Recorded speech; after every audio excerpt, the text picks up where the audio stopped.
હવે બતાવીએ કે ક્યારે આવવાનો છે વરસાદ, કઈ તારીખે કેવો વરસાદ થઈ શકે છે તેની કેટલીક બાબતો અમે આપને બિગ વોલ પર બતાવવા જઈ રહ્યા છે। તો ગુજરાત પરથી અત્યારે હાલમાં વાદળો ગાયબ થઈ ગયા છે। આપને એ ઇમેજ પણ બતાવી રહ્યા છે। આપ જુઓ, એ સેટેલાઇટ ઇમેજ છે અને ગુજરાત અહીંયા છે અને ગુજરાતમાં જુઓ ખૂબ જ ડ્રાય આખો આ એરિયા દેખાઈ રહ્યો છે। ન માત્ર ગુજરાત પણ રાજસ્થાન હોય, આ તરફ કચ્છનો જે ભાગ છે, નીચે જોઈએ તો મહારાષ્ટ્ર છે, ગોવા છે, એટલે કે આખો જે પશ્ચિમનો જે ભાગ છે અને એ પશ્ચિમના ભાગમાં ક્યાંય પણ વાદળો દેખાતા નથી અને એટલા માટે વરસાદ નહિવત છે। આ તરફ અહીંયા થોડા આગળ આવી તો વાદળો અહીંયા દેખાઈ રહ્યા છે, એટલે કે નોર્થ ઈસ્ટ તરફ વાદળો થઈ રહ્યા છે અને કોઈ જ મજબૂત સિસ્ટમ નથી। આ મજબૂત સિસ્ટમ ના હોવાના કારણે અત્યારે હાલમાં આ આખું ચિત્ર છે।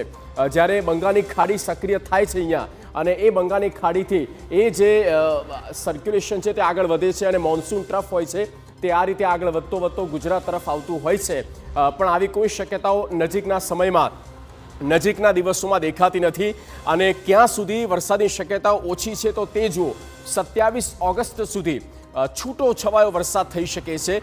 ભલે એક સાથે 4 સિસ્ટમ ભારતમાં સક્રિય હોય, બંગાળની ખાડીથી સક્રિય થઈ હોય, પણ એ ગુજરાત પર અસર નથી કરી રહી। એટલા માટે અહીંયા સ્પષ્ટ વાત એ છે કે આવનારા હજી પણ એક અઠવાડિયા સુધી વરસાદ નહિવત રહેશે, સામાન્ય રહેશે।